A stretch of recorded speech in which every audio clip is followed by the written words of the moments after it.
નસવાડીના કપરાલી ગામ પાસે સ્થાનિક લોકોએ રસ્તા સસ્તા અનાજની દુકાનમાંથી રેશન કાર્ડ ધારકો માટે ફાળવવામાં આવતું અનાજ ગેરકાયદેસર રીતે કાળા બજારમાં વેચવાના ઈરાદે લઈ જતા બે વાહનોને પકડી પાડ્યા। આ ઘટનામાં કુલ 330 કિલો તુવેર દાળ પકડાઈ, જે પોલીસને સોંપવામાં આવી।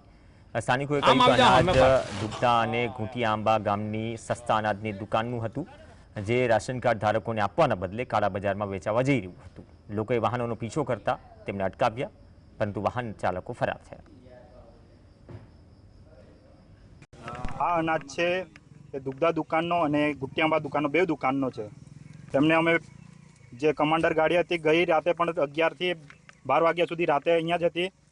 અમે એમને ખ્યાલમાં રાખતા હતા, એટલે વર્ષોથી આ ચાલતું આવતું હતું એમને આ ષડયંત્રો લઈ જવાનું, એટલે અમે એમના માટે પકડવામાં આજે સફળ રહ્યા। શું જથ્થો છે? તુવરની દાળ છે। આગળની જે તવેરા હતી એમાં શું ભર્યું એ ખબર નહીં, પણ એમાં બી કટ્ટા હતા।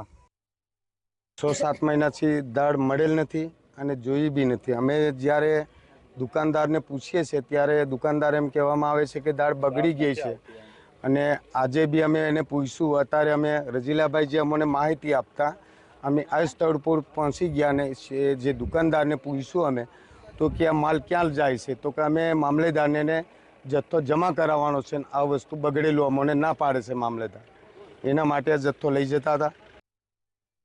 છોટાઉદેપુર જિલ્લામાં આ ગરીબ આદિવાસી લોકોનો જે રેશન કાર્ડનું અનાજ છે તે 2 નંબરિયાઓ સગે વગે કરે છે, તેને હવે ગ્રામજનો પકડી રહ્યા છે। આપ તસવીરોમાં જોઈ રહ્યા છો, આ ગ્રામજનો છે। આ ગ્રામજનોએ 2 સાધનોમાં તુવર દાળનો જથ્થો લઈ જવાતો હતો, તેને ઝડપી પાડ્યો છે, તેનો પીછો કર્યો હતો। આપ તસવીરોમાં જોઈ રહ્યા છો, આ જે ગરીબ રેશન કાર્ડ ગ્રાહકોને આપવાની જે દાળ છે તે દાળ છે તે 2 સસ્તા અનાજની દુકાનોમાંથી ભરવામાં આવી હતી, જેમાં 2 ગાડીઓ પકડી હતી આ ગ્રામજનોએ, પરંતુ એક ગાડી જે ટવેરા છે તે લઈને ફરાર થઈ ગયા છે। ત્યારે આપ તસવીરોમાં જોઈ રહ્યા છો, આ જે ગ્રામજનો છે એ ગ્રામજનો હવે જાગૃત બન્યા છે। ગરીબ આદિવાસી સમાજનો જે રેશન કાર્ડનો જથ્થો છે તે 2 નંબરિયાઓ સગે વગે કરે છે, તેને હવે પકડવા માટે તેઓ જાતે મેદાનમાં ઉતર્યા છે।